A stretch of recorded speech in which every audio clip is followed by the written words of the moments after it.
Okay, we got two We're good both ones. on the video, so it doesn't matter who claps. No. Yeah, I just realized that. We're trying to sync up a clap over Skype. Let's just do, in fact, if anything, only one clap, because the two will make it harder. Yeah.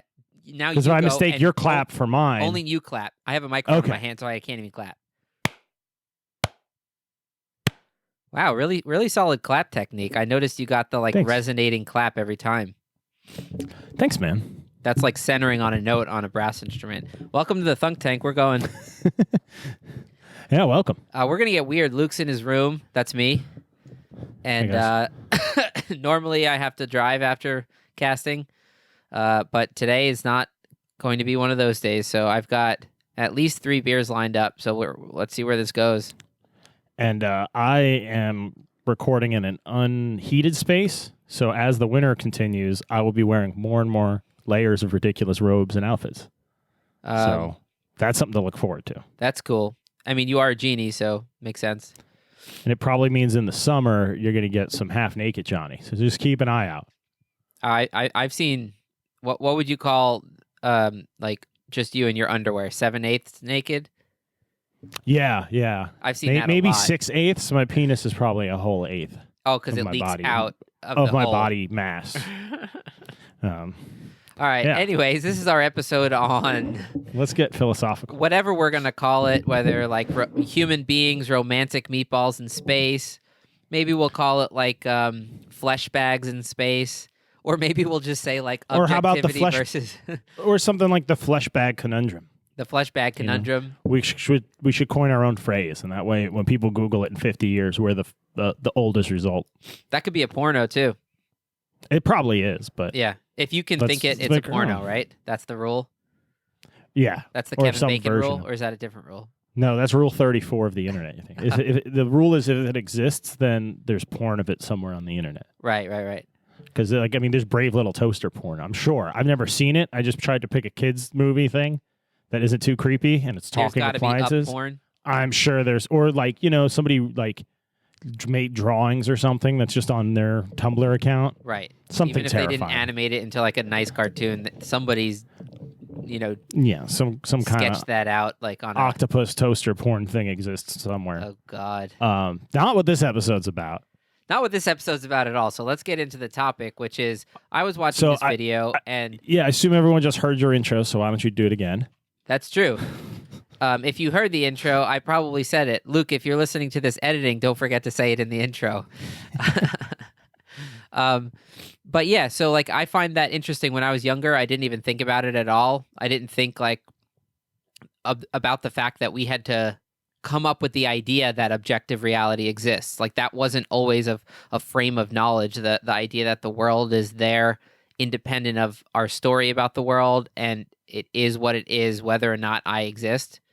Well, so you do believe in that, or you don't? No, I believe in that, but I'm saying I never had to reflect, or never bothered to reflect when I was younger, that's just I took it for granted that wasn't always the case. Human beings didn't always have that as a way of thinking. True, very true. I mean, objective thinking may have existed in various like subtle ways, but it wasn't until the methods and tools of science became codified that we had this whole other category that was not only logically consistent, but really powerful when it led to technology and predictable results. And if you build a tank because you believe in objective reality and follow the evidence where it leads, you're going to outperform the countries that still pray to Zeus or something. Yeah, but what about a country like China that just steals all this good work you've done and uses it to an authoritarian end? Like we do way more research than them still, except and then for the things we won't take our research. ideas. Yeah, I mean that's just and they another just take the strategy, ideas. Right? Yeah, so really your objective worldview is failing you then. Well, I'm saying that the older I get, the more I realize that that's not all there is. In other words, like when you're younger and you're first getting on board the whole atheist, like skepticism kind of movement, you're a little bit just feeling so proud and like airtight in your view towards the world because you're like, just go with this and this works. So you found something really strong, like Like if somebody says like, "Oh, this crazy new diet is," it's like, how does it work? You don't know, then I'm skeptical that you're doing anything. Like just always have that level of skepticism. And part of that, especially with religion, is I think it's our society too, because like you're told to question things and learn, and we push science at a young age, but we push religion at a younger age. So of course, and kids always want to be like, you want to feel smarter than the grown-ups around you, because every teenager knows that, once you hit 15, you know everything. Like if you ask most 15, 16-year-olds, like there's nothing you or I could teach them. And I'm Not sure for I another felt few like that. years at least. Yeah, I felt like that too at the time about a lot of things, and and of course I'm saying it now. That's like, oh yeah, it's just one of those human nature things. But yeah, but one of the things you learn at like 25 is that you should be skeptical about that confidence. Yeah, exactly. You're like, well, they might be right too. Who knows? Like if you take mushrooms eventually in college, and you're like, well, I think I might have talked to God yesterday in my dorm room, or that might have been my laundry basket, but it was real to me. So does that make it real? If nothing's real, yeah, you start having those thoughts. Yeah. But also, I just think the whole Santa thing in America, like we teach kids, here's rules. It is because it just the way it is. Everyone goes around saying it's true. You do this, you get that. Like it's the same deal, social contract as a religion, and then you age out of it at a very young age. By the time you're 10, 11, 12, yeah, shit wasn't really real. But this other half of that's on the same day. Like we lump them in together. Yeah. But that part, it's like, oh, really? Because like, we have like Amazon drone systems. Like, the idea of a man magically getting gifts everywhere in the world on the same day, that's just logistics. Whereas like, turning water to wine, that's a lot more complicated. Yeah. And so it's like, oh, so this more ridiculous part is the untrue part too, right? It's like, no, that's the part we're still trying to sell you on. If it's so complicated that it is like a magical quality, you think to yourself like, well, like Jesus could turn, whatever into wine. But if it's something like practical, like you've seen the UPS guy deliver packages, like he takes like a minute at each house. There's a difference between miraculous, drop it on the porch. Even if Santa were like moving really fast, which is not likely because he's like portrayed as a fat man, like your little kid brain works out that like the whole Santa thing is like, something smells fishy. Like, but also in our society, every house, that would take all night. There's a lot of things. There's so many things as a kid we don't understand. Like you probably still don't even know how your TV really works. Like I like to think I do, but like I can't understand the wiring chart. And like as a kid, it's just you just hit the button and it works. Like you're just a good guy and Santa brings you presents. So it's an easy sell because there's so many things in our modern world that you just have to take for granted. You can't bother learning every little thing about. It's or like your Dumbledore of real little kid life. You just think, man, I know it's July, but Santa must be like really working up there, getting ready for a dope Christmas. Right. Yeah. And yeah, there's a difference between impressive and miraculous. Amazon's not miraculous. It's just an impressive use of capitalism and market forces to make the biggest company. But, it takes a lot more complexity to get at how awesome it is. Whereas the coming Santa back thing to is life like, after being dead for coming back to life after being dead for 3 days and everyone saw you die, that's miraculous. Or Jesus just had a twin. That's another theory of mine. Ooh. Yeah, like you've never heard of that one. Jesus' twin? That's a new theory I'm working on. Is that what do you mean you're working on? Like he heard his brother page about it each morning. This is what I work on. Yeah, this is what I do. He like got word that his brother Jesus was in trouble, and he's like, "Oh man, I better go bail him out again." But he gets there too late, and they already crucified him. So he goes to pay his respects, and then all of his cult members show up and they're like, "Oh my God, you're still alive!" And he's like, "Wait, man, what has my brother been doing the last like 5 years since I haven't seen him?" He goes, "Yeah, sure I am." And then he gave him some nice words and stuff, got them to give him a bunch of cash. He goes, "I got to go back to being dead now, though. I'm gonna stop in hell and get the babies first." And then they got drunk and then he just slipped out and like, "Oh my God, he ascended." That's my new working theory of the resurrection of Christ. But well, there's no doubt that in my mind, I believe in certain things because, like, maybe we'll get there, but just like I'm flexible. What was I think Alan Watts said something like there are two types of people: prickly people and gooey people. That makes sense. He meant that like people tend to fall either into the overly skeptical, like always caring about the details, never letting go of their logical step by step, like fitting the puzzle together type. And thinking. even if you're a mixture of the two, you're on one side or the other of the median. In the any one spectrum. moment, you're on one side, and you kind of sway as a personality, perhaps. That's where I feel like I try to do that. Like whenever I'm getting too loosey goosey, like potheady, just kind of like just like making excuses for myself too easily, I'll go back into the more disciplined, like following a rule book, kind of like being dutiful, and then when I feel like that's getting a little too much, and I'm like caring about details too much, I'll sort of disengage from that and let myself swing back. So I try to kind of like waver between there, but you're at one moment you're one or the other usually. So you mentioned who was the old guy you mentioned when we first started talking about this? It wasn't Spinoza. It was somebody else. Maybe it was Spinoza. Can we talk about him for a minute? Because it sounds like we're dancing around the whole determinism question, which we might as well discuss. Right. So I think that's the crux of the in more episode. detail, the problem is if you're really involved with and believe in and grounded in the materialist worldview, something like follow science wherever it leads, the world is determined through the laws of physics. I have a couple of Spinoza quotes. So that's why I brought him up.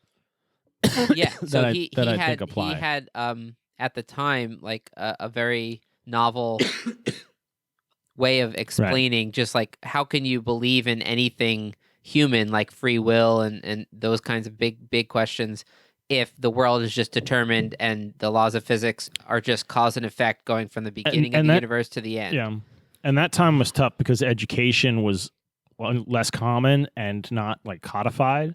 So like two universities would be teaching different versions of like much physics, like where we're going now, right?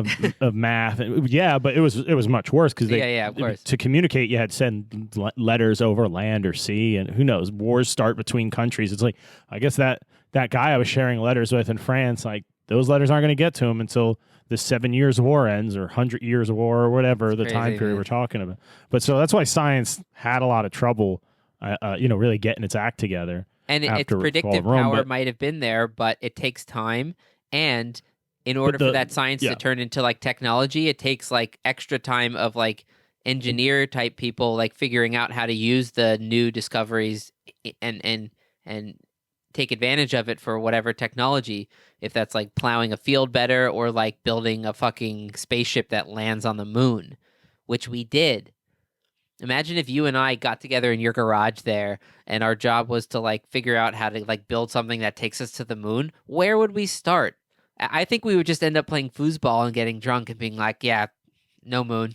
I mean, the garage is impressive itself. Like Newton was the one who figured out how the arch worked mathematically, right? They just kept copying how the existing ones. You mean the doors? Well, yeah, like archways and the physics of them. Like I think it wasn't until the 1600s that they figured that shit out again. But I guess I'm more talking about how we have a very different worldview than them. Things were a lot harsher. Death was a lot more common and every day back then, whether it was disease or war or just violence. They didn't have police and stuff. So they leaned into the religious worldview more, the search for meaning. When your life was short and terrible, you weren't as distracted by all the minutia of our modern world. Like you just listen to podcasts and get high all day. It was there's no music on to distract you, no Netflix in the background. Like you were just there with your thoughts and whatever your situation in life was. So that idea of a predetermined universe, like the predetermined versus free will, it's interesting because it's still something being argued in the modern day at the quantum mechanical level. And the idea would be that if you knew the laws of physics perfectly, like you were the fucking God, creator, programmer of the whole thing, there would be certainly no libertarian free will where you could say that other thing could have happened because everything that happened down to the up quark, down quark, quantum fluctuation. If you understood it so well, nothing would be a mystery to you because you'd see the. So here's the Spinoza quote. In nature, this is from his Ethics, which was his big famous work, which really isn't about ethics. It was about this, God and existence. Like meta ethics. Yeah. Ethics of consciousness, I guess. In nature, there is nothing contingent, but all things have been determined from the necessity of the divine nature to exist and produce an effect in a certain way. Things could have been produced by God in no other way and in no other order than they have been produced. Right. So that's the early scientists looking at that orderly world and trying to explain it, because sort of if merging somebody the concept of nature, meaning like just the Right. the natural rules, and saying he thinks of that word nature as God. Well, because you think about like practical problems of his day, people keep dying, and they just say, it was God's will, because that's how you rationalize it. You need But to how rationalize. shitty can it be where someone goes, then what God is like making? Well, I'm this thinking happen? more. They go, well, why'd they die? Well, because God said so. It's like, it's not because there's all the dead bodies next to the well, and you keep drinking the water. No, Yeah. it's God's will. Yeah. So it had much more practical, real world effects. Whereas, we fixed a lot of those problems. So now these questions come out in the research. Dude, I level hate body of well the- water, dead body well water. It's the worst. Not great historically, not great. They stopped. That's What would why that the taste well. like? Probably That's just why the shit, well right? was the move for so long, because people used to just live along rivers, and if you didn't ever go more than 50 miles from your village, you didn't know what they were dumping in the river upstream for hundreds of miles, and every now and then people would just die horribly from the river. So because you're downstream, so you just learn to dig wells. Yeah. But that's a whole different topic. Dude, the whole But yeah, I problem don't with like dead body well the water. God's will thing too. It's like, so if you believe in an omnipotent God that has a control over the workings of the universe, either that God is good and he's not really all powerful because he can't seem to prevent things that obviously any moral God would prevent, or he is all powerful and he just doesn't give a shit and is just kind of like not doing anything. But people miss the other conclusion, which is there is a God, but he gets off on the evil. See, you're attributing a lot of human qualities to God, which is part of the arrogance of being a human. That's what we do. But who, I mean, I was just kind of it, thinking of it like in who like says the character God revels? form, that like the low resolution, like each thing's a character in your head. Oh, Like, true, when I yeah. was little, God was like a figure in my head that like kind of sat on a high desk and just Yeah. was like, yes. Not the Hitchens-esque tyrant. He always calls him or used to call him a despotic tyrant, right? No, mine That was was just his not very argument. defined. It definitely wasn't tyrannical. Oh, well, I always liked that. I always thought that was interesting. He would argue in debates that if any person if any person had the things done in their name that's been done in God's name, they would be considered like one of the worst figures in history. Totally. If it yeah, because he right. created Hitler. Right. Yeah, exactly. But anyways. But then you also get into the whole like, maybe reality itself is we split it with our judging onto the world into things like good and bad and chaos and order, and the world just is. You know what I mean? So like in Stoicism, they just saw that what Spinoza just described, they saw as what they called the logos. That was just nature or God, and they used those terms like interchangeably. Yeah. It was a determinism. So their big thing was, are you feeling shitty? That's a chance to grow. Obviously, you're going through this because it's already determined about where you're going. And well, yeah, they saw that your was free the will as that like was either accepting that or not accepting that. that was the practical like application of it, but I just spaced. No, just like that they believed in determinism too. Yeah. Yeah. And once you believe in determinism, things like free will, like it becomes much harder to argue for. I mean, I think you can still argue for it. That could be a whole nother episode too, but you could argue that free will ultimately doesn't exist at the level of physics, but at the level of culture it does, because it's a story we all believe in. What do you mean? I mean, like, there's different kinds of truth. Objective truth, where we started, is one kind of truth, but there are other things that you would have to call true, unless by true you just mean objectively provable. So, like, if I tell you a story, if I read you Harry Potter, I can say that's true, and what I mean is that behavior that the hero characters exhibited in this story is something that is both good and will help you survive. Okay. That's the sort of like the first podcast Peterson and Sam Harris had together. They just got stuck on the same problem of what is true. And Sam Harris would say something like, well, right now there is an objective fact of if I snap my fingers in that moment, how many birds were in the sky across the entire earth. And he's saying that even though I don't know that, and there's no way I can because that moment's gone and nobody counted the fucking birds, there was an objective answer to that. Was there, though? Because that's the whole Schrodinger thing with observing a system. Well, that's also the tree falls in the woods and, doesn't make a sound. Does it? It's like it depends how you. And what you mean by sound? Does it mean it was? So the question really, I guess, and I'm not a scientist, but when I hear these quantum physicist guys try to talk and people speak, normal people speak on podcasts, like that's what I get out of it is that whole. It's not that the tree does it make a sound or not. Is the sound different depending on who hears it or where you hear it from.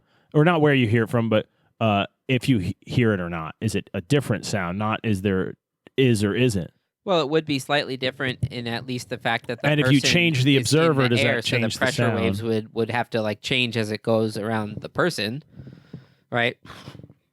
So let's say you're in the same airtight space, so that doesn't affect it. It's still it's about an observable thing. It's like the Spinoza with the stone or the Schrodinger cat thing. Is the cat alive or dead? But there are certain interpretations of quantum mechanics where they would say you're just trying to put your 3 spatial dimension, 1 time dimension, ape brain towards an activity that it doesn't make sense in those terms. Right, but that doesn't mean that it's not a real thing that's not happening. No, I actually find that stuff fascinating. That means that you might be right or Harris might be right in the view of an objective universe, but he's not right in the way he thinks. You know what I mean? Right. Yeah. I mean, or it might not be a complete picture. So, basically, the main angle that you get to from the moral perspective is David Hume's. You can't go from an is to an ought. So the objective facts about the world are just what it is. But how does that tell you what is good or what the world ought to be? And there's an impassable space there where you have to somehow get from facts to values. Why? I don't understand. What are we discussing? Are we discussing the existence, the actual structure of the universe? Is the question, are we meatballs in space, or is the question if we are, how to approach it? Is it possible I feel like you're jumping ahead a little. Be a complete person and have a complete worldview only with the tools of objective knowledge? So can you find a meaningful life with only an objectivity? Probably not. I didn't realize that was the podcast question. I would say probably not, but I thought it was about. Me too. But my point is, for most of my life, I was more of somebody who's just happy grounding myself in objective reality and not playing around with other parts of my mind. But then as you get older, they start to come online.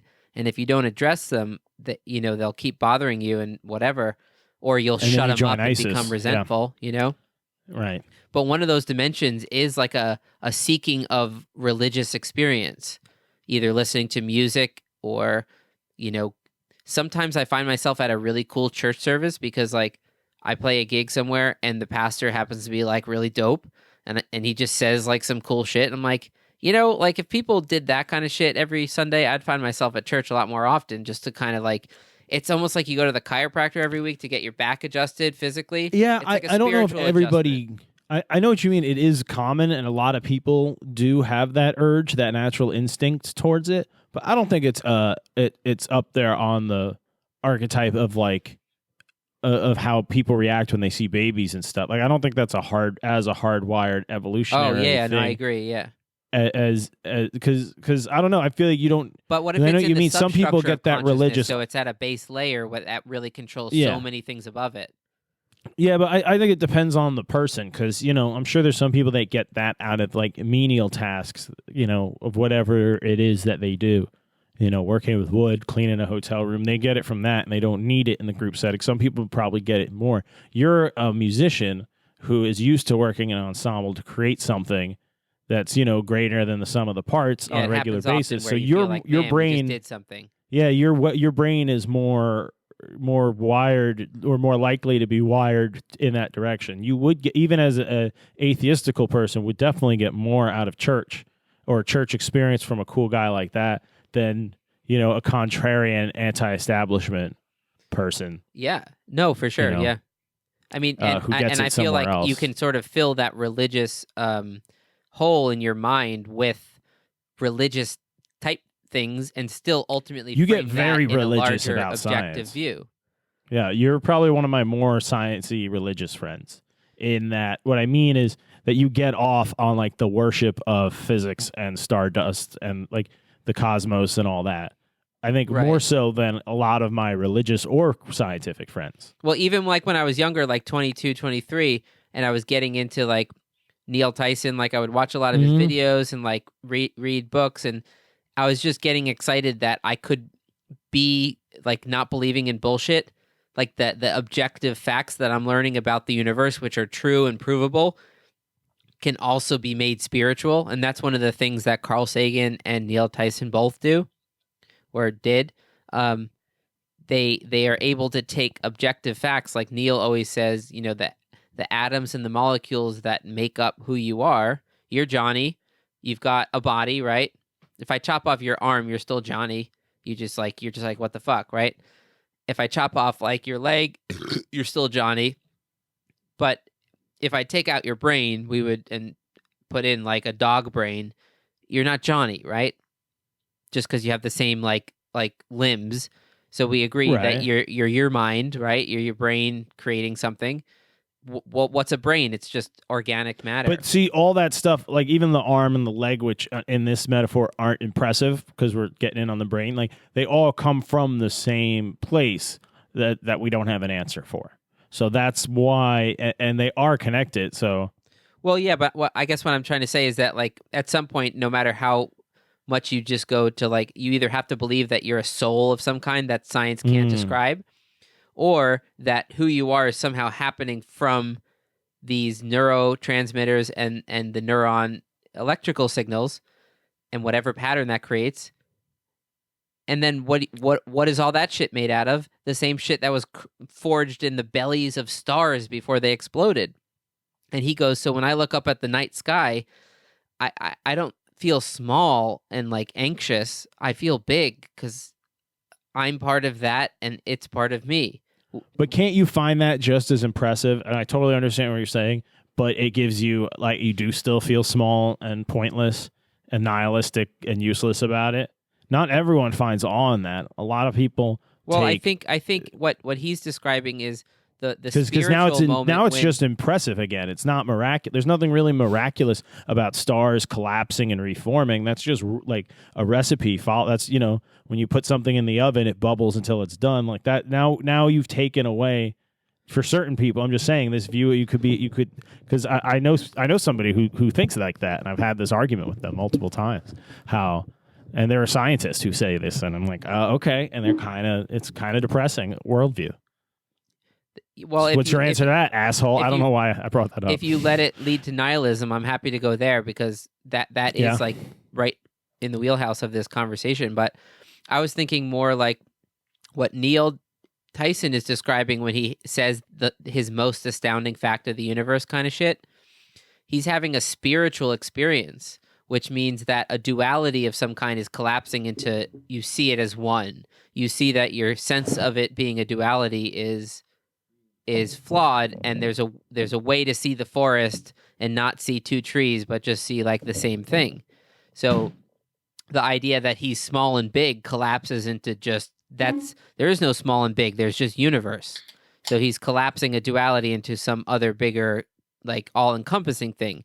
That's Right, what it yeah. means when you're in church and you're singing and you lose your sense of self to all the voices around you, and you just feel like you're all one thing pulsating towards the same goals and the same warm, loving energy, whether you frame that as a Christian church or like some kind of prayer service from any other religion, or it's not even religious and you just are thinking about the science of it, it gives you some kind of commune, some kind of like ego dissolution, or some kind of, whatever the spiritual experience, whatever that would mean.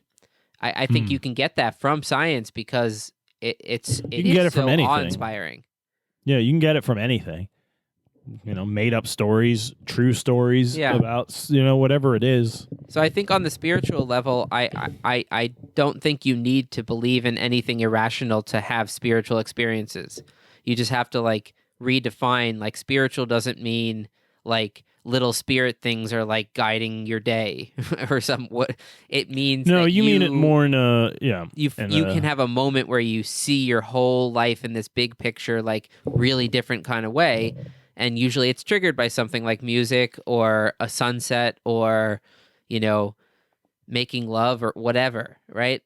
Yeah, I think most modern people, when they say spiritual, they're spiritual, or there's whatever they talk about. I'm not that spiritual. It means that like a grateful awe of the universe kind of thing, or specific bit, whatever it is that you get, whether it's crystals or medium, ghosts, dream catchers, energies, whatever your thing is, or if it's just science.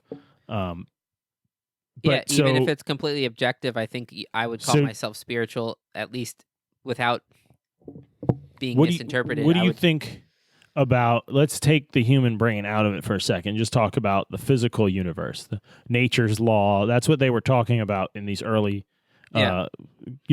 philosophers. The unfolding of cause and effect. Right, just what you can observe. Talking about objective, it's what can I observe? What order can I find in these chaotic natural systems that seem to work somehow? And interpreting and just, going off of that empirical evidence. Geez, I keep spacing out right before I make my point. I should have researched more.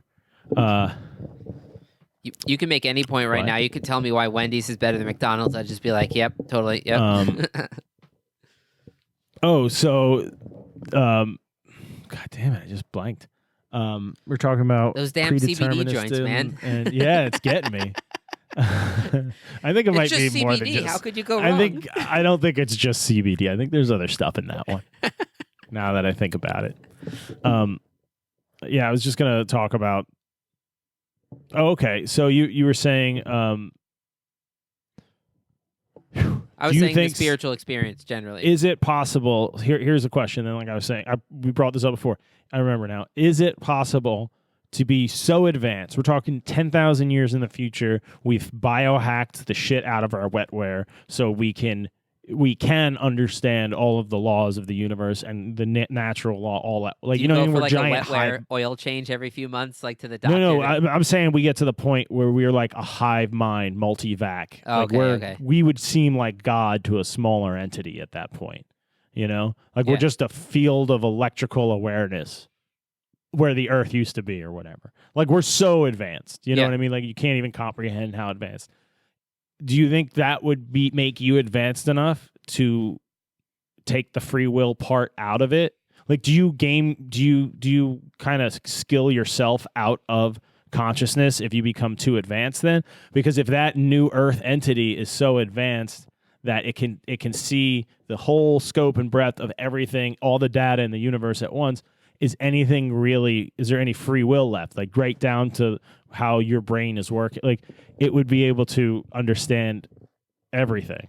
So what you're asking is, can you ever get outside of objective reality? That's what I'm saying. If you think, because it's an interesting question. If you believe in science and its ability to quantify the universe, then it should be able to get advanced enough to do it all at once like that, to the point where you'll know where you'll know what's happening next. Like now it's become a deterministic universe, predeterminism. Aliens in Hitchhiker's Guide to the Galaxy? The alien, or am I thinking of something else? The aliens that like they can move through time just like we move through spatial dimensions. So if I tell you I'm in Maine right now, And you're like, oh, really? I thought you weren't, and I'm like, yeah, I went there yesterday. You could believe that I drove to Maine. That, like, weird, like, but I did, right? But I could Right. also say I'm in 1963, and you'd be like, there's no chance Luke traveled back in time and is still Right. That's what I mean. If you become so advanced that you can see time as a dimension to travel in. Right. Well, because that's always the weird thing they say. Like our radio signals from World War II are still going out into space. If you understood enough, you could, you know what I mean? You'd see all that in real time, and you'd have enough data to predict theoretically what's going to happen. If you had the most powerful computer, you are the most, and you could predict every exact right. Like, so the first thing that would be easy is I'm basically trying to where's say, the hurricane going to go? There's no question. We know exactly what's going to happen because we know the details of every atom. Right. But our models don't take atoms into account. We're not even close to that, but we could be. I mean, yeah, with exponential growth of technology. Well, exponentially, yeah. 100 years ago, they were still looking at the weather vane and which direction it went. We've advanced way more than that. Or they're like, my hip's getting a little sore. There must be a low front coming through. Right. That was your forecaster. Now we have satellite, real-time data, all this cool shit, and it's going to get better. But yeah, so basically, I wonder how, because I'm not a religious person, and these are just interesting questions for me, is if you really believe in science that much and like the ability to quantify the universe, if we don't fail, I'm not saying we're predetermined to do this, but if we don't fail as a species and we keep progressing and we don't regress to the point of destroying ourselves, like wouldn't we just become advanced enough to become an idea, like our version of God now? And it sounds really boring. And that's what I was trying to get at with if you become such an advanced computer, like would you effectively strip away your own free will because you find out like there's no point to living and doing things, and like singing, is singing only good because you're like is Mozart only beautiful or Bach because you're this stupid monkey person that can only see a 3D stream of time in one direction for like 60 years and then you're dead. Dude, what you're saying is actually like it's the way a child might enjoy keys jingling and it doesn't do anything for you. Like is God just a super advanced us? Well, I would say two things. One, pretty CBD'd. One, you should be the kind of adult that finds jingling keys cool, because that's cool. I think that's a cool. Well, you know what I mean. Keep your beginner's mind. That's what they say in Peppa Buddhism. Pig. Then I'll use Peppa Pig as an example. Kids love that. I don't get it. Some British pig or something. No, I know what you're saying. Like, but you're right. Keys are cool, especially old keys. I think what you're saying is completely right. And the idea is, if you have an all-powerful God, right, Johnny? This omnipotent, all-powerful God, what's the one thing he doesn't have? Self-doubt, I guess. Limitation. Yeah. And it turns out that you need like a limitation to even exist. Well, he might be. I'm sure he has to have some limitation. It just doesn't seem like one to us. Well, his limitation. He just hits the upper limit of anything limiting him. There's nothing left. There's a difference between no limitations and there's nothing left to know or discover.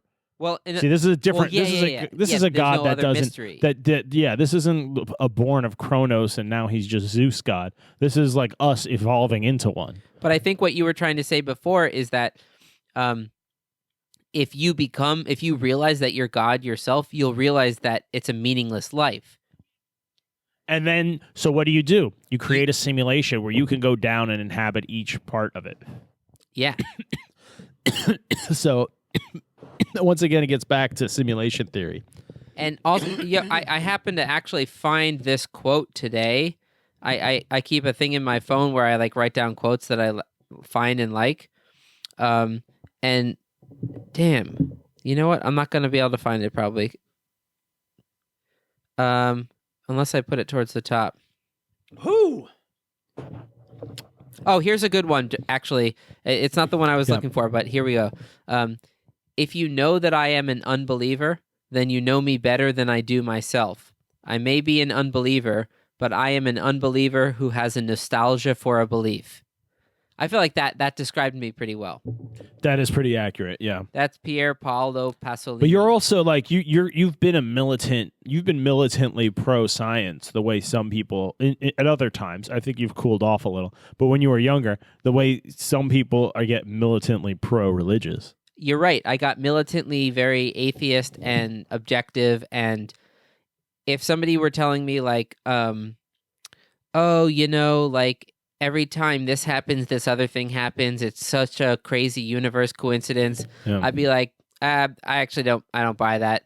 Instead of just being like, yeah, we're wild, let's move on with the conversation. I'd like stop at every moment I smelled bullshit and like go for it, Yeah, I remember. I was there. You were there for a lot of it.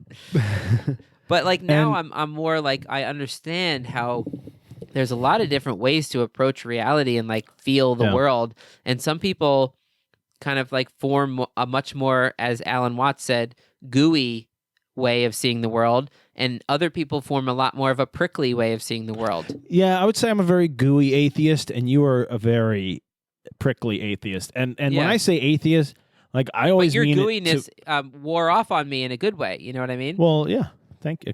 And I think your prickliness helps with the podcast because we just get angry sometimes and makes good audio.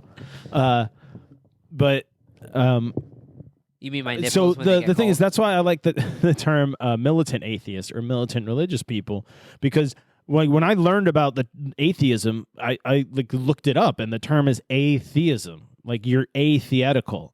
If I'm asexual, I'm not anti-sexual. Yeah, you're not like would be protesting asexual. Sex. I'm not I'm not hetero. I'm not bi. I'm asexual. It means you're not associated. You don't really give a shit. It's a starting blank point. It's just saying nothing. Yeah. Atypical means not typical. Like atheetical. So I always thought of myself as atheistic because it's like, well, it sounds like it's just a bunch of people talking what other people said. So until I see something miraculous, like it's just I'm atheetical about it. Whereas, you were very anti or militantly atheist or I almost anti-theist. feel like I was like learning to sort like in objective, probably, like logical kind of ways. Yeah. Well, I mean, and it's a great thing to do. If I remember I was at a barbecue once, and this girl said like, "Oh, it's the solstice today, so like we should be able to make an egg stand on its edge." And I said, "That's actually bullshit." Yeah, and you she can was do like, that any day. No, like it's a thing. I've done it. I'm like, I'm not saying you haven't made an egg stand on its edge, but have you ever tried it on not the solstice? Yeah. And she's like, well, no. I'm like, yeah, because you could theoretically have gotten that to work any other day. Yeah, because you're an asshole who, like me, takes joy in the edification of fools. It's fun to let somebody, that moment where they have to go, oh, and realize their foolishness. And it makes you feel like the evil part of your ego is chasing after that, maybe. Yeah, it makes you feel like the biggest gorilla in the cage for a minute. Like, that's right. See? Well, also, imagine what else I'm working with that you don't know. You know that you can make that argument in a proudful way because of the fact that, like, go ahead, tell me where I'm wrong. Like, I actually, I'm the same way. Like, I would rather somebody tell me when I'm wrong than just, like, spare me the awkwardness. Like, I want the negative feedback with the positive. I mean, it depends on what the context of the conversation is. If somebody's telling me like they're going to do something because of some supernatural belief, I might say, whoa. Like, do you really think you should quit your job because you had this vision of like this other thing? Because you did just have a kid and like maybe keep that good job. You know what I mean? Whereas if they were that's just kind like, of an asshole move. Oh man, the craziest thing happened. I was leaving the gym and like I saw this guy walk past and it was totally a ghost of my dad. You'd be like, all right, like you can have that. Like I'm not. Like, see, I would argue the other way. Really?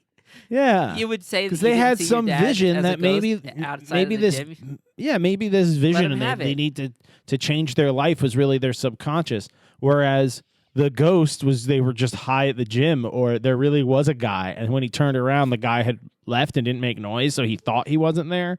It could have been any more dumb things there. I definitely would have pushed back. I would have flip-flopped on those for sure. Because it might be a good thing. Maybe they do need to quit that job, and they'll be more fulfilled at work, and it'll make for a better environment for that kid. It all depends on the details. Your science doesn't know. If they're saying, oh, I'm not spiritually fulfilled at my job or something, I'm going to go, tell me more. That's the first thing I'll say, right? Because you could be on the verge of a spiritual discovery. This is current chilled out, spaced out Luke. We're talking about anti-theist Luke from your early 20s that I remember. It's true. So one of the things I had no idea about was that when I listened to music, I was having spiritual experiences. I just wasn't framing them as that. You know what I mean? You're getting the same brain juices from it that people Same get brain from mass, juices, though. but I didn't have like a larger frame to put on it. Yeah. And I remember like I grew up like being raised religious, and we went to religion classes, and I never really thought too hard about it, but I did pray. Like I was told that if you like, it's good to pray. And so I did it because I generally was like a well-behaved, like follow the rules type cat as a kid. Good boy. I Good mean, boy, you know, Luke. you were always trying to convince me to like drink in high school, and I was like, I don't know, man, I don't know. And I was the same way when I was.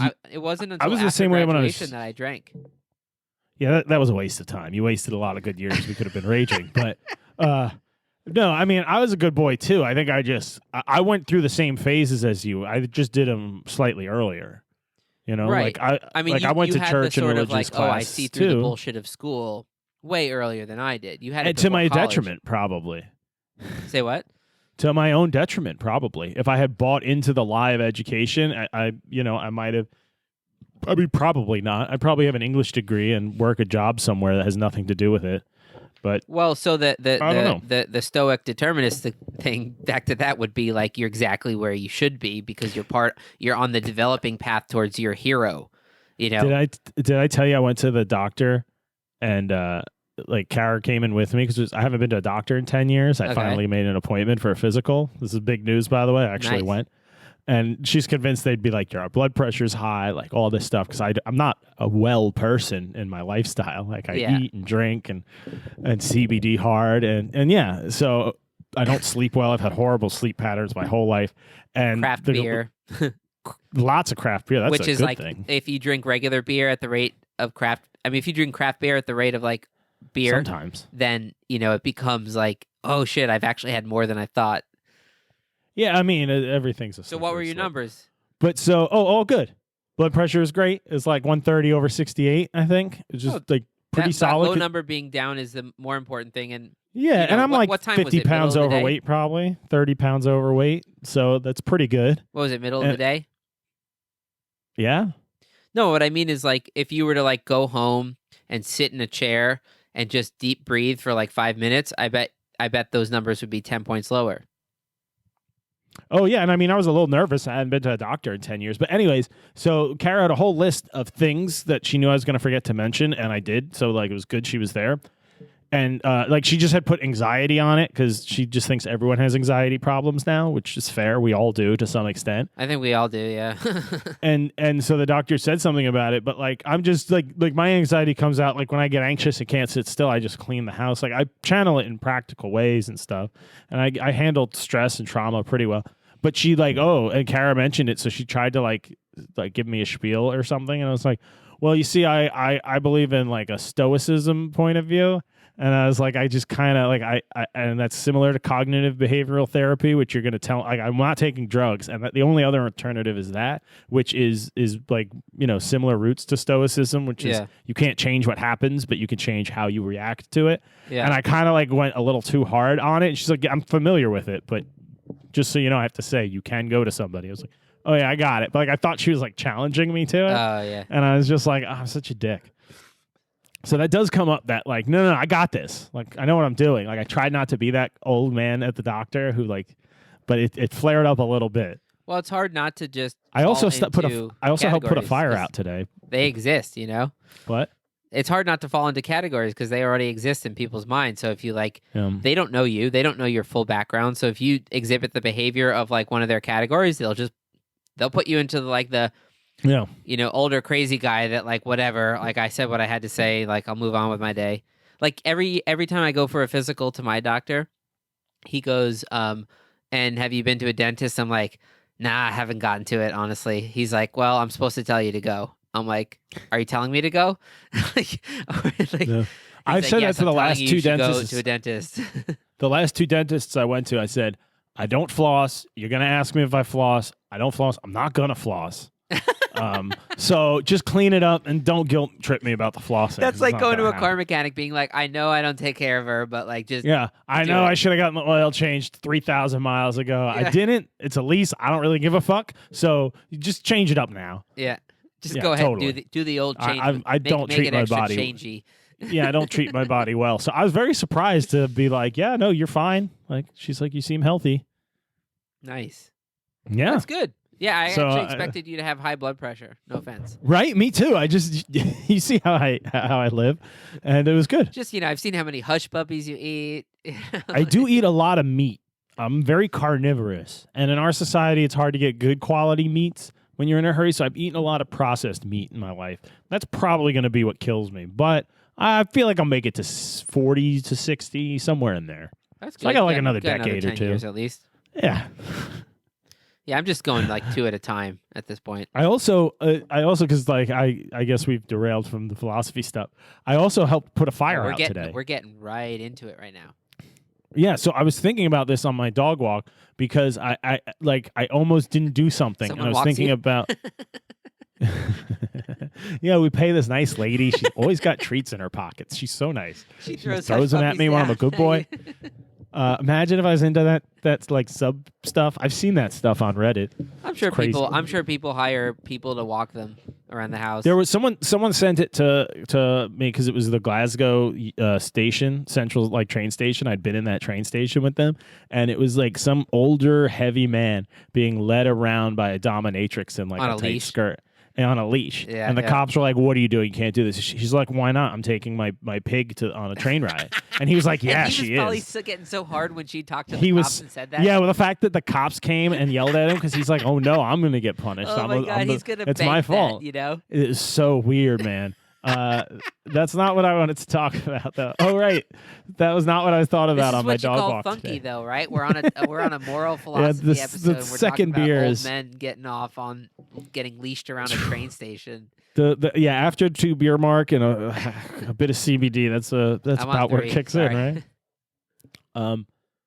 But yeah, I was walking my dog, and there's a little park by my house, and there's a house right next to the park, which looks kind of cool. Like it's a strip of a park, and it opens up in the back, and then right next to the entrance is the house, like right there, Yeah. up against like 2 feet from the fence to the park. And they had their garage door open and the side door open, and people were working. I heard like a saw going, and there's a kids park right there. And I look over, and there's a fire.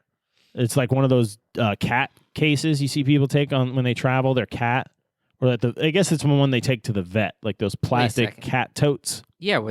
Was somebody setting an animal on fire in a cage? That was kind of one of the thoughts I had, but it was sitting right next to the house, like touching the house right outside this door. And I just see like flames going. And I there's a mom with her kid not looking. I was like, "Hey," and she looked at me. I was like, "Do you see that?" He's like, "I wasn't really sure what was happening." I was a little stoned too. Yeah. And she's like, yeah, that's fire, right?" No, she goes, "What is that?" I'm like, "It's fire." I think I said that, yeah. And she's like, Flames. and I was like, "Well, you're right there." I didn't want to like come up to her with my dog with her little kid there. So I was like, "Their door's open. Maybe you could yell in and get their attention." She's like, "Oh yeah," and she started yelling, and I like tried to do like the loudest whistle I could, which I'm not going Like to do now. the Yeah, I did a thumb, pretty good middle whistle. finger whistle. Yeah, so I did a pretty good whistle, and this lady like stuck her head through the door, like kind of cuntily, like half stuck her head out, like, "What? What do you want? Why are people in the park? What's going on out there?" And I was like, "Your house is on fire." And she's like, "What?" And by this time, the plastic thing was burning. The flame was like a foot high, maybe half a foot high. Like edging towards the house. And there was like stuff. No, it was the container was still on fire, and there was other stuff on it, like Okay. put on top of it. Was she just like, And- yeah, I'm burning shit? No, and so she stuck her head out. She's like, "What?" And she walked out and looked and went, "Oh shit!" and ran back inside. And like, I was like, okay." And then there's like a man came out looking at like, "What's going on?" And then he's looking. He's like, "Oh shit!" And he just like she was running around, and he just calmly got the hose and put it out. But Weird. and I turned to the mom. I was like, "Oh God, I said something." And she's like, "Yeah, I thought maybe it's like a fire pit or something, or they were burning something." I was like, "Yeah," and I asked the guy, I was like, "What was it?" He's like, "Oh, we had a torch going because they were fixing." He's like, "We're trying to fix the water heater." So I think he's put something down on it, like that he's working on Without turning outside, it off. and picked it up or forgot to turn it off, like, and it just burned through the top and the plastic was, but it was like it probably would have burned up the side of the house. I don't know if it was hot enough for it to catch, but he was cutting when I walked past the garage. He had he had like a bunch of nice tools. He had a full like shop bandsaw and he was cutting wood with it. And I was like, oh shit, that, and his garage was full of sawdust. I was like, that's really bad. That's fire starter sawdust. And I was like, that's really bad. If that had burned for a while and he was cutting a lot of wood and didn't notice, and it started drafting sawdust air from the garage, it would have gotten hot very quickly. And the playground is a dry mulch playground. It hasn't rained well, I guess it rained a little bit the other day, but it's been pretty dry for here too. So it was just like not the spot to have a fire go. Yeah. But then I walked away and like I wasn't really sure. Like, you know, when you're like, did that really just happen? Like, am I blowing that up in my mind, or did I really just like me and that other lady make sure that idiot didn't burn his house down just now? Yeah. And it's like, you know, now that I say it, the story, it's like, yeah, I kind of think maybe I helped save that guy's house a little bit.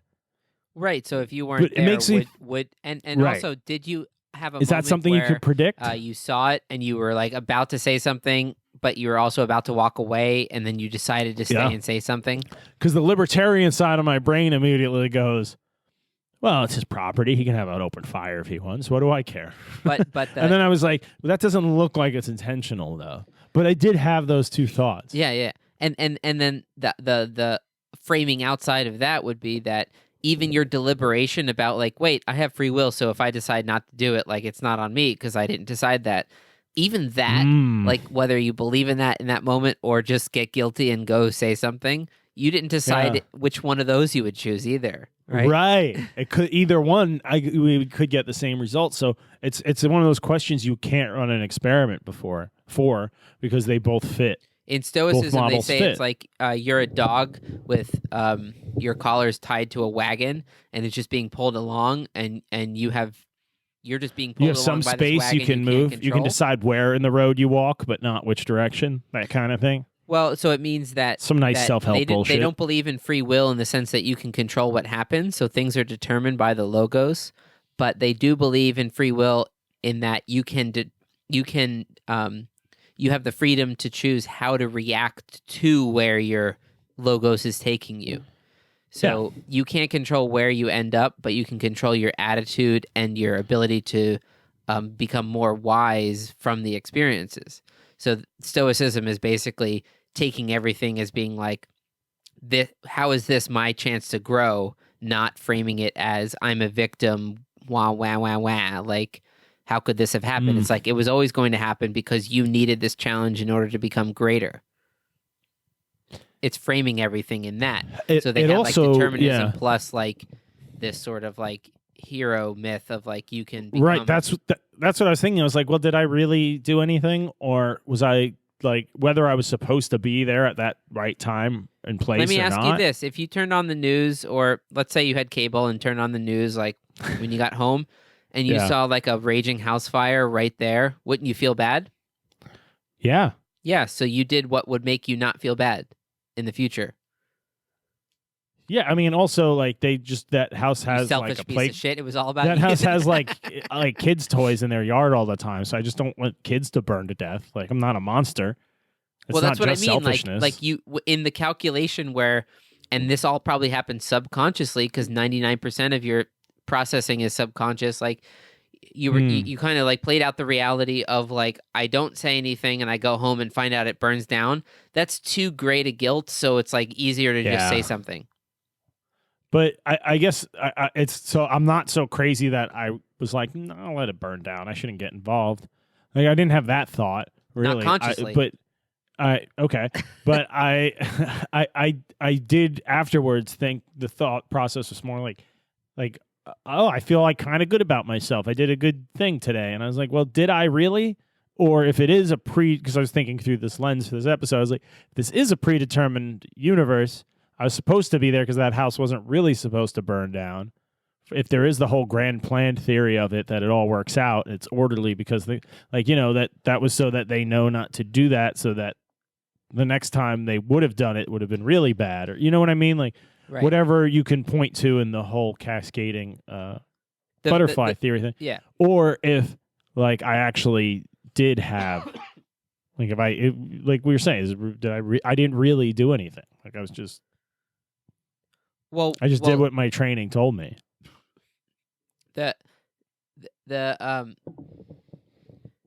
Okay, let's put it this way. Just to yell at somebody. The framing is basically like, is objectivism enough? Is materialism enough? I would say the most interesting, category where you enter some challenges of being like purely a materialist is in like morality. So like defining good, like why should you aim towards good? You can't get from an is to an ought. Those kinds of things, I pretty much understand. On the personal level of like creating a meaningful life, the idea would be, how do you, if you just believe in like objectivity and science, don't you kind of feel bad? Like don't you have a missing meaning in your life? Don't you wonder what it's all for? If we're just like basically a bunch of protons and neutrons and electrons and that's it, and then when you die, that's it. What does it What's all wrong mean? with that? Like those questions What's wrong with that? enter into people's minds and they go, well, if I were to believe that that's really it, then maybe they would get too depressed or something, right? They wouldn't be able to like feel like their life is meaningful. So if you get asked the question, like, do you believe in God? Like, there's a bunch of words in that question that you really have to figure out what the person means by that. So it's like, what do you mean by me? Because I don't feel like one unified thing. I'm like a balance of a lot of different things, right? Do you believe? What do you mean by believe? And that's God, why when someone, what do you mean by God? Like all the words in that sentence are really way too complex to just like pass over without the details. Yeah. I guess I would try to say something like, do you think he really cares? Like, no, that invites them to go, of course he does. Well, wait, is there a flashing light? Hold on. Oh, no. Caught up in my robe. Is that your flashing light?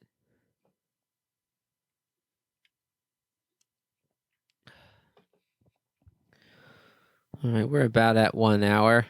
Maybe we'll go for another 15 minutes, something like that.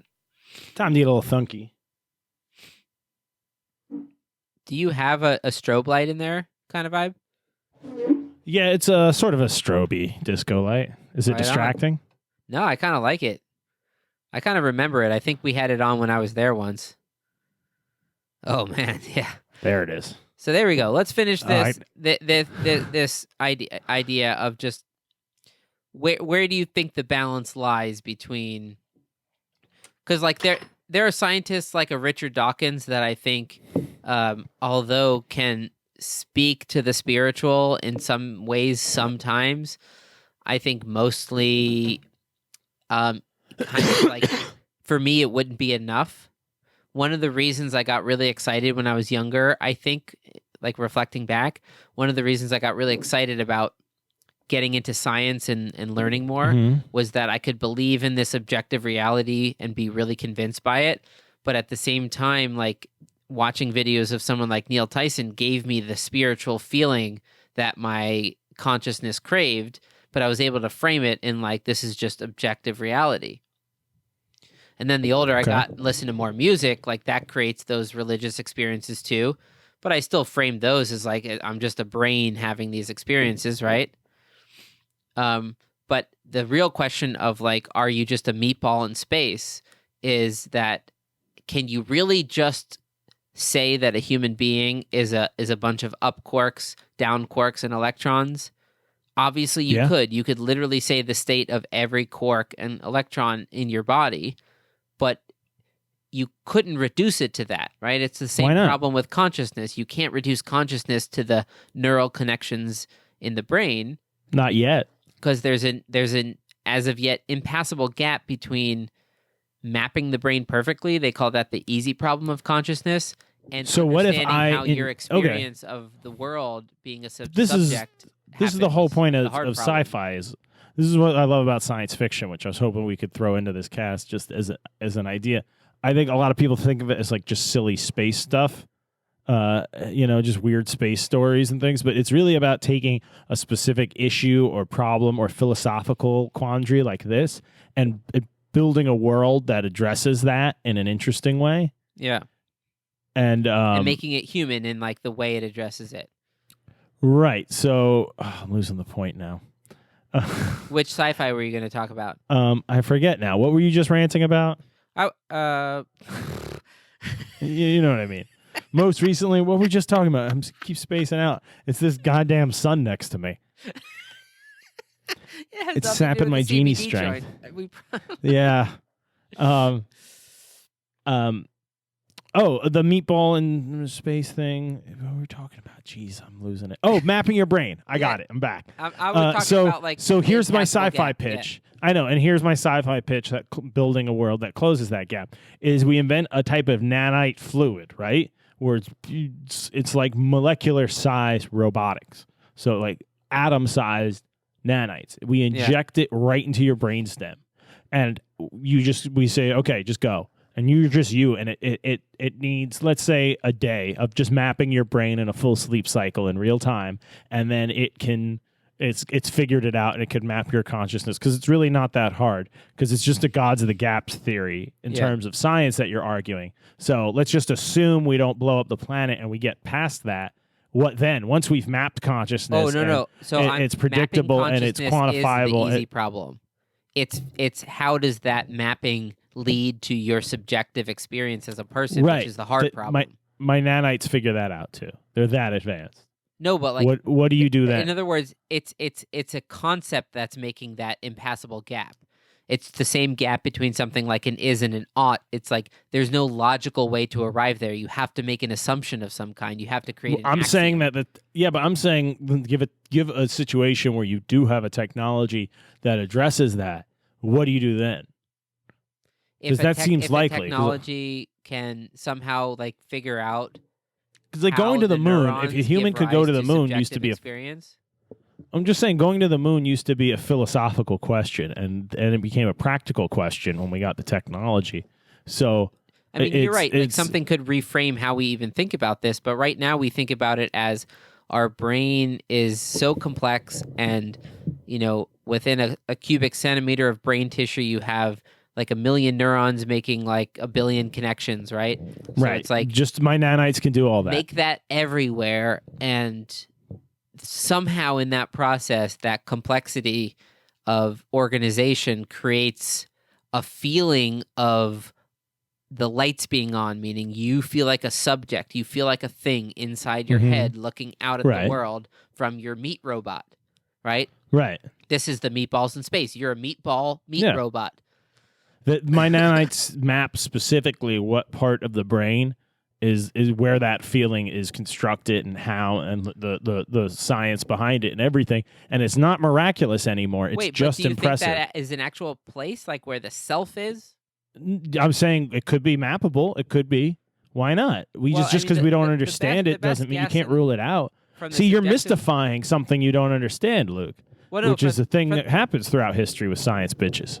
From the best guess that science can make at this point, it would be that the sense of self we create is an illusion. It's a feeling of unification of various submodules of consciousness, and they kind of average together into this continuity that you create a story, a narrative that you tell yourself about where you are in time and space.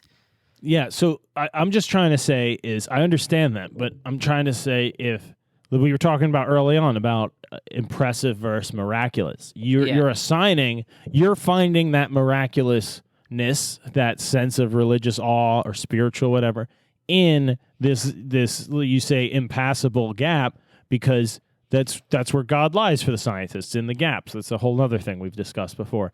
So you're picking this spot because you think it's not quantifiable. I'm not saying it is or isn't, but I'm just saying let's assume science figures that part out, and the self, and explains the science behind it, and how it works, and whether the soul is a real thing or not. But it figures all that out, and now it goes from being miraculous to just impressive. Would it lose that?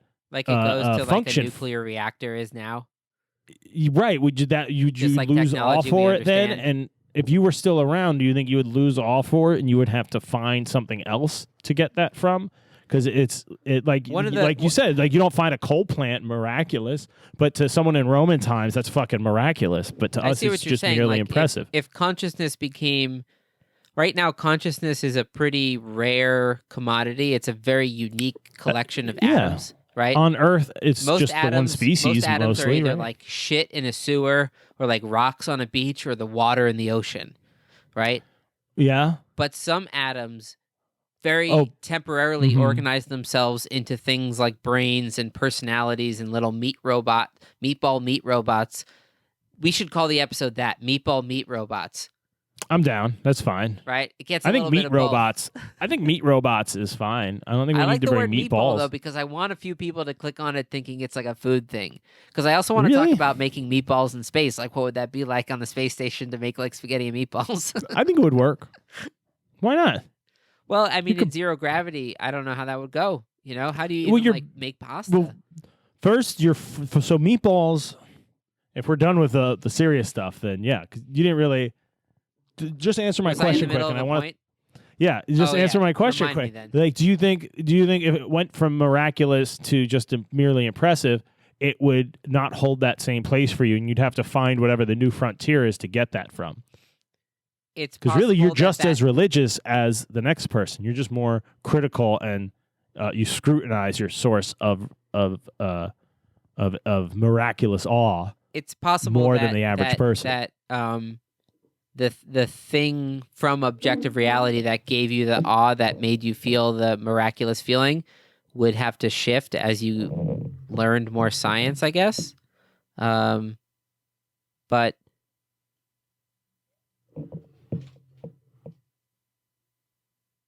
But yeah, I'm just saying. that's a I hard was question. just trying to make the point that it makes you're as religious in certain ways as the religious people. But I want to talk about meatballs in space now. I just wanted to wrap that. But that's thing also, up. by the way, what a lot of what someone like maybe even a Peterson would say to like a hardcore atheist. He would say, "You are actually religious, just at a deeper level of your consciousness than you've gotten down to."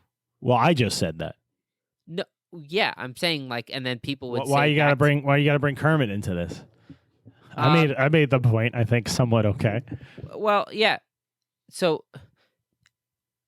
the question is like, how deep can you consciously go down in your own psychology to figure out like what assumptions are holding up that whole layer? So like each branch of like things you believe are held up by some kind of assumption of truth somewhere, an axiom, right? You have to kind of get things off the ground by believing in certain things, right? No. I mean, I get how you came to these conclusions. I think my point was I'm just trying to point out your religiousness.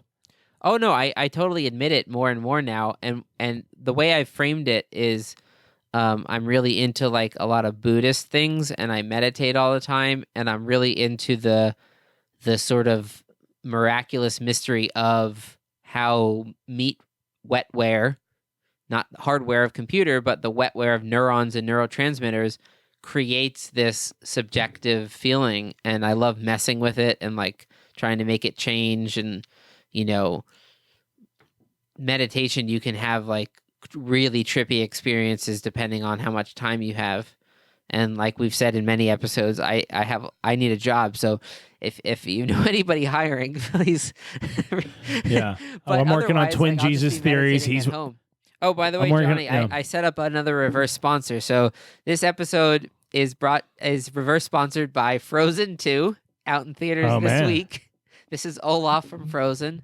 Now that's how you get a cease and desist. He was happy to help sponsor the Thunk Tank. Any questions for Olaf, Johnny? You smoked a lot tonight.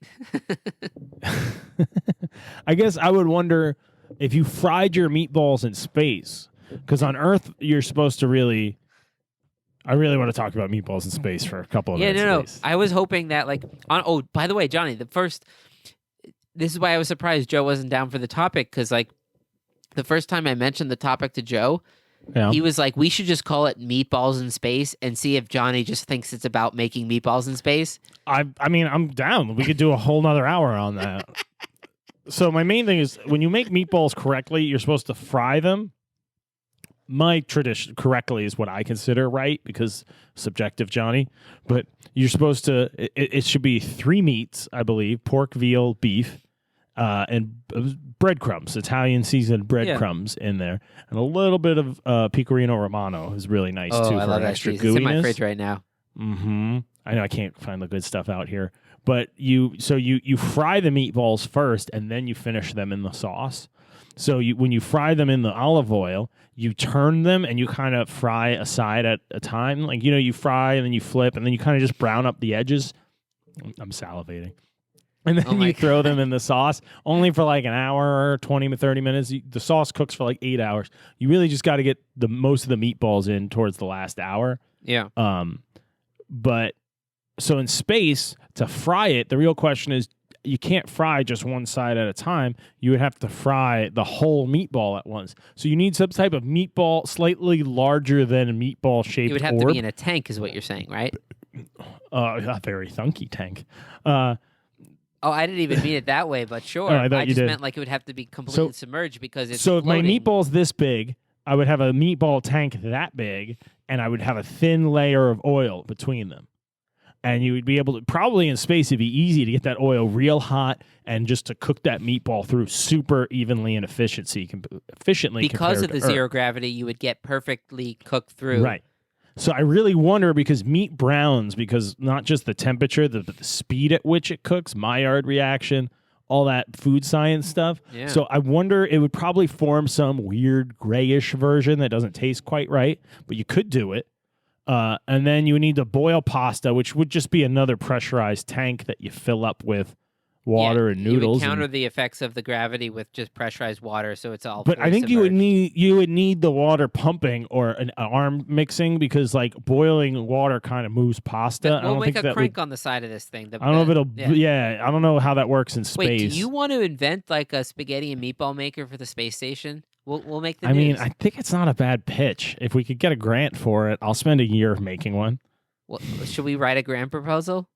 I mean, it won't hurt. I'll get our lawyers. We can use on the Thunk Tank letterhead for it.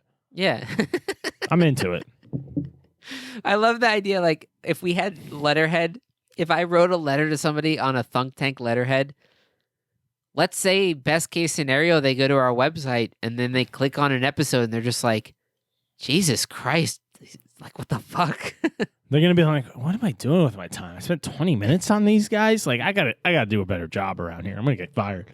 Yeah, that's probably about right. Yeah. But yeah, we could write grant proposals. Why not? I mean, I would make a spaghetti meatball maker for a space station with you. Budweiser is actively trying to make a space beer because they realize they don't have the best beer on Earth, so they want to make the best beer somewhere. Beer in space so beer. they're gonna make the first beer on Mars, so they can say that at least. What are No, they that's the gonna thing. call it? They're working with NASA. They've already paid to have Mars Lager.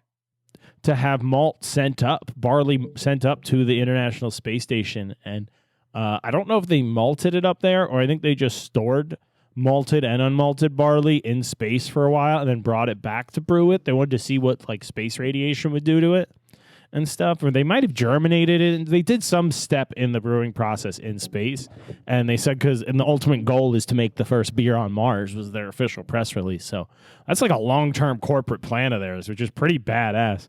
Who knows what other companies have had meetings where Nike's they have like that time scale even in mind. Like, they're not just worried about the quarterly report. oh, it's everything. What are these If guys my making life millions were of a dollars? business, They got to work on all of it. Every day would be like the Penguin Publishing's going out of business, like they just cut the electric day.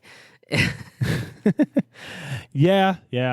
You know what I That's mean? not how, like, Whereas, you know, like, Nike. they're thinking about like, hey, in 50 years, are we ready to have the first Mars lager? Have we done like different gravity like brewing and seeing how They're it going to works? test all that. Like Nike has their main like corporate headquarters is near me in Oregon, and I drove past it the other day. Oh yeah, and then I was know like, that place, yeah. And I was like, what's this even bigger place with all the cranes and the giant half-finished like skyscrapers? And oh, that's the new Nike compound. That's their new headquarters. They're building right next to the old one. And it's gigantic. It's like a small city. Damn. Or small town. It's not that small of a town. It's gigantic buildings. But like, I'm sure they're thinking, or they've had meetings where the first boot print on Mars has to have a Nike swoosh in it. Like, I'm sure those people, there's somebody in the company that big working on it. Doesn't matter if it's 20, 30 years from now. We got to make sure we could lose money on it, but we got to get our boot to be the first one on Mars, because then we can claim that with everyone else, and then once they realize other companies are working on it, it's going to really take off. Do you and think that's how we're going to like that are preparing for like an apocalypse? So they as like the world gets crazier and crazier. Some are, and all of a sudden you realize like, hey, Google has assembled like a weird private army like surrounding Google headquarters, and you're like, hey, Nike has honestly, a small private army surrounding Nike. That's who to watch for. If you're really like a nut job worried about the breakdown of all this, you want to watch the private interests, because like climate change, people have been arguing since the 60s and 70s, but there was a big report done in the 70s or 80s, I forget, or 70s, I think, that the oil companies paid for. And they paid for it, and then they squashed they didn't release it because it showed like all the risks of water level rise and land ice melt and all that stuff.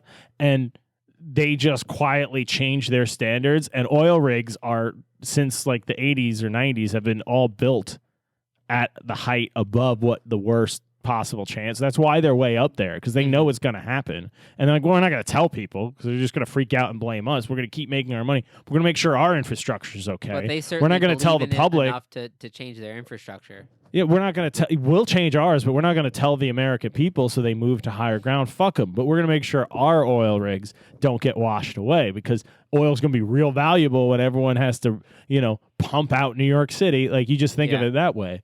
And so, yeah, that is terrifying, but they tend to react quicker than nation states. So those are the groups you want to watch. Well, the problem with corporations is they're nation states that aren't the center of people's lives. For a lot of people, they're just the job. So it's they're very classic, fascistic. They can give out their their individual moral responsibility by just saying, "This is just a job. I bring home money so that I can do my real morality, which is like treating my wife and my family with what they need to lead a good life." And you think the work thing is just the work thing. Like, it's not my responsibility that this is a fucked up company that does whatever. I just email support tech or whatever the fuck you do. Right. And the truth is, no, you have a moral culpability, just like somebody that was doing a job like working as a police force for the Nazis had a moral culpability to try to do something to stop the larger bad, right? But when it says company, did they, or was it when they say I was just following orders, and it said, well, who told you to set them on fire in the middle of the night? It's like, well, that was just on the side stuff I was doing, but the gassing, that was all order. I feel like they more went after those war criminals, right? It's like, well, didn't you just line them up and stab them? No one told you to do that. Like, no, those are true. still. I'm just saying, it's even more in that direction of people don't feel like they're morally culpable when they work at a company that's bad. And you're right, because 10,000 people. Because they like to say it a lot in America, the politicians work for us, we don't work for them, kind of thing. Like the state is by the people and for the people, that nonsense. Whereas companies are very much more like a fascistic system. Yeah, we accept that as part of the definition. If you just replace the company bottom line or quarterly profits with the state, I feel like most corporate memos would sound like fascist rhetoric, right? Yeah. Like, we need to increase this and that, and we need to make sure everyone is adhering to the guidelines and is doing the. And if you are abusing company resources by wasting company time, did you get a lunch that wasn't really a business lunch? You lose everything. Like, it is kind of fascistic when you think of it that way. No, yeah, you're totally right. But not everybody should have a say in a privately carved out space. That would be the argument, right? We all have private property physically, but also intellectually. Like, if we invent a new type of tank, let's say a thunk type of tank, and it's a really good tank, you can do so many things in this tank. So is it a tank that induces thunks, or it's a place that you can measure them? Inclusive tank. You get in this tank, and things are going to get weird. You get gift cards to Bed Bath & Beyond. You get free tickets random. to Frozen 2. Reverse sponsor of this episode. Some Montauk Brewery beers, right? Montauk Brewery beer. You have two in the background. Might as well plug them. Oh, yeah. It's reverse sponsor. They've gotten a lot of screen time. Come here and drink beer, as they say. I started off This is a beer podcast, so I should technically. So I should mention my beer I started with, even though we're an hour and a half in. I had a double IPA from Binary Brewing in Beaverton, Oregon. Nice. And it was really nice. Yeah. It's cheap, growler fill, and I drank a bunch of it. It's great. I love growlers because like you can like blend how many beers you've had in your own mind. It's just a little brown jug. Like if you have like this much beer left and you're like, well, if I pour this much, it's going to get colder and like kind of reinvigorate it. They wouldn't make it that size if I wasn't supposed to drink it all. Come on. I know. It's the perfect amount to crush without Me and my help. friend Nathan, A growler. he would always get growlers from other half, like the 64s, and then be like, yo, like I got to drink this. Like I've had it for 2 days. Like it needs to be had tonight. And I'll be like, on my way, like I'm a hero. And we would sit on his porch and split like a growler of other half, like let's say all Citra everything, which is like, if it's in the 7s, it's like close to 8, but I'm not quite sure where it is. Yeah, It you're might only be having, what's in a growler? 5.5 beers, something like that? 5 pints? 4 pints. 64 ounces, right? So 4 pints. That's it. That's 4 not pints? a lot. It's 4 pints. A pint, Yeah, 16 ounces. so 16 times 4, then 64. Each person having 32 ounces of like an 8% beer, let's say 8%. That's nothing. That's 2 pints. If you go to the bar and have 2 pints, that's normal. But 8% is... But 4 pints, that's a lot. 8% is 2 beers, right? So that's really so it's really like having 4 beers. It's having 4 beers in the span of like 45 minutes. Yeah, that's pretty good. And it hits you, man. Like, it's just like I was watching last night this show called like My Addiction or whatever, and this couple like makes coffee every morning and then pours it up their ass with like this enema thing. And then they just sit there and like they're in euphoria as the caffeine hits their bloodstream. And then a timer goes off and they get up and they sit at the toilet and they just have like a raging shit. And they did this in the morning at first, and now they do it like 3-4 times a day. Is this how you pitched it to Yanka? No, I'm not. Like, so the reasoning behind this is it's supposed to be like a cleanse. You know, people that think like you can cleanse your like insides. It's like, unless you're eating cat hair, which was one of the other addictions on the show, by the way, a cleanse is not needed. But these people put coffee up their ass to like cleanse. But it also gives a euphoric feeling because all the caffeine through your colon enters right into your bloodstream, doesn't get processed by your liver. So it like hits you so hard and you get this sort of like euphoric like caffeine high. And then like 10 minutes later, you sit on the toilet and like you have like a massive shit that cleans out your whole system. No, I get it. I got it. And they're addicted to it. And, you know, their family like contacted the show because they were concerned about them. I mean, I guess it can't be healthy for you. Now, remind me why I was talking about them. So my big problem is the sauce. Because when you're like tomato sauce is actually very interesting. It's considered a non-Newtonian fluid, like ketchup is too, because it's a vinegary like water-based thing, but there's little bits of shredded particles in it. They're not really liquefied; they're suspended in this matrix. That's why ketchup bottles you have to fucking shake and smack. Right. Every other condiment just comes out mostly. Although. It's Or still sauce, better when you shake it, you even out like all But that's of it. why barbecue sauce, because it's sugar that's dissolved into this thing with starches and stuff. So it moves easily. But ketchup is actually, and tomato sauce is very weird on that level. It's much more interesting than I'm qualified to get into. But my point is that it's not really liquid. It's not really a solid. That's what I mean by it's so viscous. non-Newtonian. It doesn't. But anyway, so it's very viscous. So it I don't know if it would work in zero gravity because, like, it'd be really hard to get it to cook you certainly evenly. couldn't sit down and wherever enjoy the meal. You'd have to put it in a bag and squirt it into your mouth. Or you could put it in a blender and drink it. I'd be fine with that if it tastes right. You could blend it to it's about just the flavors you could hitting each other in the right way. It's not like a blender thing. You could, when I say blend it, you would blend it just until it was one bite's worth of mastication. This is complicating our manufacturer process. Like, it's going to be so complicated, but we got to work on it. If we're going to get that grant. So what are we going to test it out in the sauce, planes? I just think wherever your heat source is for the sauce, it's like if it's a plate or this or that, it's going to affect how those particles separate. from where the heat's coming from. Well, on Earth, gravity keeps everything in the pan. So you need Heavy some things other fall kind to of the bottom agitation. on Earth, but not on the space station. Yeah. So I'm imagining making spaghetti and meatballs, right? So I'm thinking pasta. Well, we're not I don't think make the pasta meatballs would without spaghetti and sauce. right. I don't think the pasta would be that hard. I think the We could meatballs get a vat you could of do boiling water to do the pasta pretty easily. the meatballs you could do and make safe, like to eat, but The I just sauce don't think would it be would the be very hard appetizing. I think sauce would be the hardest We'd have part. to invent some kind of pan that kind of creates almost like Or a it would have to. The sauce would have to be pre-made on Earth, and you'd overheat the meatball so that when you add the sauce, it warms up the sauce.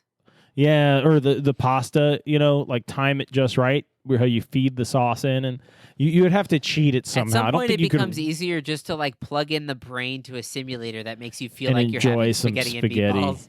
Right? On Well, Earth that's what with, Earth like, a is, glass right? of wine, Isn't and that what in Earth reality, is? you're just being pumped with the right nutrients, but to your mind, you feel like you had the spaghetti and meatballs. And then, was it real? I really want spaghetti and meatballs now. So yeah, any closing remarks on the gap between objective reality and other versions of truth, or so for example, do you find it meaningful enough to just be a meatball in space, or do you bring something else into the story you tell yourself? Well, I'll answer both. First, I don't think I really believe totally in an objective universe. I don't think you've convinced me of that. Okay. If that was your intention. No, it wasn't. I didn't have an intention. Good, because you didn't. And the second part, do I find it helpful or meaningful to just think about that thought of us as just meat in space? I think I'm kind of, like I said, I'm kind of stoically a meatball-y about objective. I don't know what the term is here, but I don't think it really affects me one way or the other. I think I'm really kind of an atheistic. With the stoicism pretty well for me. Yeah, I think I'm kind of an atheistical humanist, hedonist. If I had to really peg myself as anything, which is, it kind of colors my worldview. I want the best for everybody. But you see I don't the value in allowing yourself to seek pleasure. Very much so, to the point where, because if we're just meat in space, I really should be biohacking myself to enjoy as much. Why withhold things? The Buddhist idea of just giving everything up so I don't want anything, then what? Now I'm just sitting around. Is contentment that great? Or is going fast is pretty great. What if I just go really fast for a while? Yeah. If it's all meaningless anyways, at least I know it was fun when I did it, whether it was worthwhile or not. So I think that's sort of my stoic hedonism. Yeah, I guess I'm a stoic hedonist. Yeah, you're blending a few things together. I kind of like that. That's what I try to do. That's kind of how I feel. So that's what I'm saying. These things are really interesting and fun for me to discuss, but I have no vested interest one way or the other. It's not really challenging it doesn't really push my comfort zone at all. So I kind of get how it upsets people, these things, but it really just doesn't do it for me, because I'm just what? As Joe would say, I'm over it. Our other podcast partners, co-host, who's not here for this one, but I would just be I'm kind of over meaning in the universe. I'm just here to have a good time. Yeah, that would be the easiest way to say. So yeah, I guess the meat and space thing. Cool. I'm ambivalent. It fits in with how I see things anyway. So I think where I am right now, I would say that where Meatballs in space is such a cool thing to know the details of how hydrogen fuses to helium to neon, and down the line of heavier and heavier elements as the star collapses more, and it made all the metals and the minerals that make up Earth and your body and your consciousness. That all makes you feel great, and I think you can get a spiritual experience from that. But when I thought more about the moral philosophy of it, I agree that I don't think you can get from an is to an ought, and I think there's a lot of cool things in that meta ethics world to think about more deeply that I haven't yet. Well, let's do more casts that go nowhere. I mean, so get into it. One of the things I love is just trying to figure it out through talking, because when I'm thinking, if I'm on a walk thinking, I'm really just talking to myself. But when you're forced to articulate your thoughts out loud, it makes you kind of think them extra better. And then you figure out like, oh damn, like these like rifts exist like for the last couple hundred years in philosophy because there are these impassable gaps that nobody's come up with a way to like figure out this problem in how we think about the world, so we just leave it as a problem, like the free will determinism thing. But that's why I love speculative fiction and science fiction. Like I was saying, is because we live in a world where we're so much closer than we've ever been before to knowing those things, that at least we have the technology and with a perspective to speculate on the ifs. Whereas in an earlier time, like just the average person to try to go, okay, just think about yourself as a meatball in space with no meaning. Like they don't have the cultural awareness or what, they just don't have the skills to actually go, okay, it's just what are you talking about?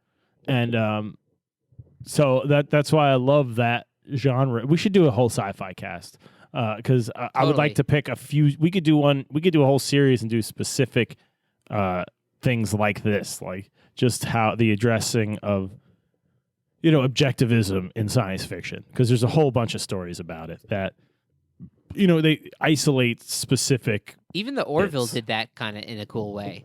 Yeah, he did and too. It was so far in the future, but it was still so human. Like the same humanness was present in their crazy ability to like understand and manipulate the objective reality. They still had all their human problems.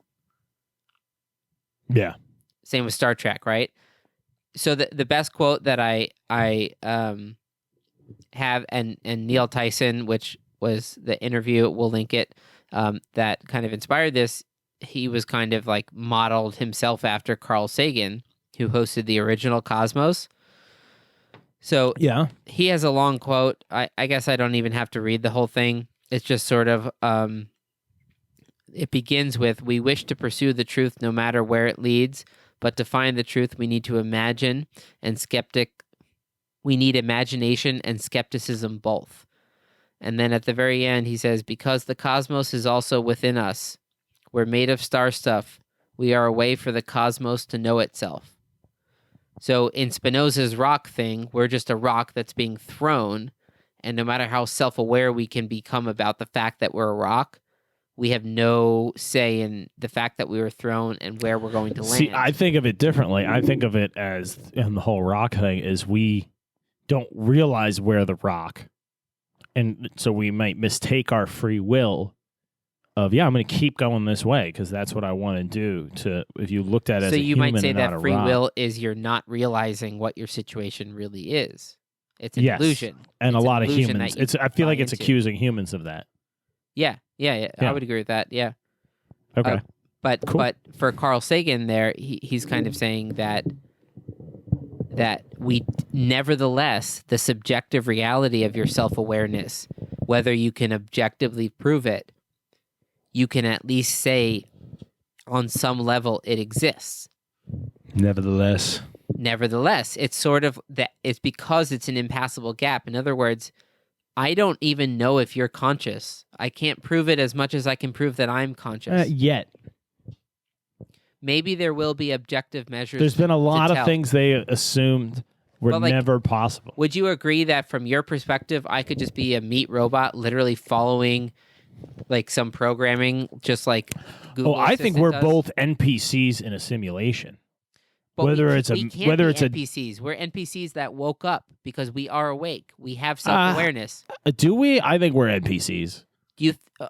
No, the point is, no matter what other layers of self-awareness there might be, we at least have a layer.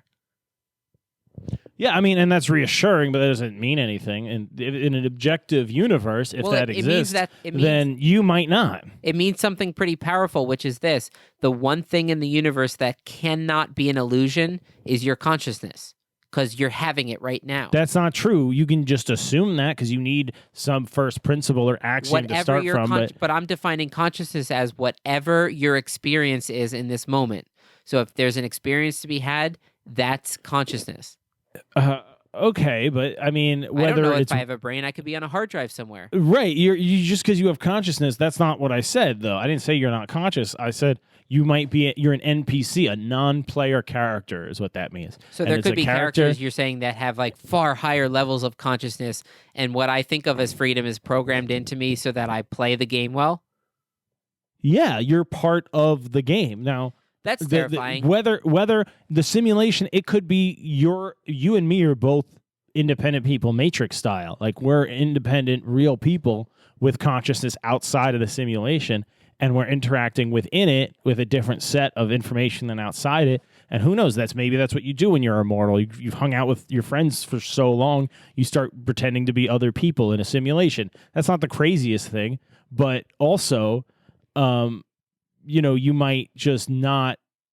It might be this whole simulation just because it's complicated. Our whole observable universe could be one guy who lives in Ohio, and he's the only one who's not an NPC. And just the resources put into it to make it seem real. Us being able to self-reflect and like this, it doesn't matter. We can't ever get out of the Westworld. Like we can't break out of the simulation. We're just part of the program.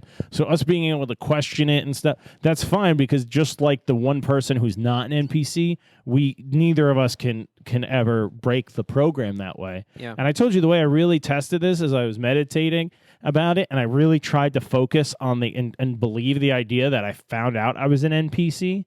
And it didn't bother me. It really didn't, which if I was going to design an NPC, that would be a key part of its programming. So the fact that it just doesn't bug me makes me really think I might not be real. Well, but my point is that you're real enough because you have an experience. Sure, but that doesn't mean I am. I'm real enough for what? For my hedonistic whether your consciousness lifestyle? is coming Sure. from like your neurons and neurochemicals, or if it's coming from a bunch of ones and zeros on But an alien if it hard drive, is, it but exists.